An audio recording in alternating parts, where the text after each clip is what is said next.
भिवंडीच्या एका आदिवासी गावात रस्त्याअभावी आजारी व्यक्तीला 10 किलोमीटर अंतरावर झोळी करून नेण्याची वेळ आली आहे।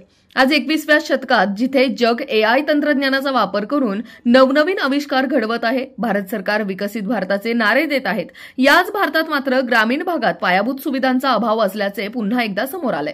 भिवंडीतील एका आदिवासी भागात रस्त्याअभावी आजारी व्यक्तीला सुमारे 10 किलोमीटर अंतरावर झोळीच्या पालखीतून वाहून नेण्याची वेळ आली आहे। या घटनेने गावकऱ्यांनी संताप व्यक्त केलाय। गावापर्यंत पोहोचण्यासाठी योग्य रस्ता नसल्याने रुग्णांना अशा प्रकारे वाहून नेण्याची वेळ येते, ज्यामुळे त्यांच्या आरोग्यावर गंभीर परिणाम होऊ शकतात। अनेक आदिवासी भागात कोणत्याही आधुनिक सोयीसुविधा नाहीत। या परिस्थितीमुळे रस्त्यांच्या विकासाबाबत प्रशासनाकडे काय उत्तर आहे? रस्त्याअभावी ग्रामीण भागातील लोकांना आजही अशा अडचणींना सामोरे जावे लागते, जे त्यांच्या दैनंदिन जीवनाचा मोठा अडथळा ठरतात।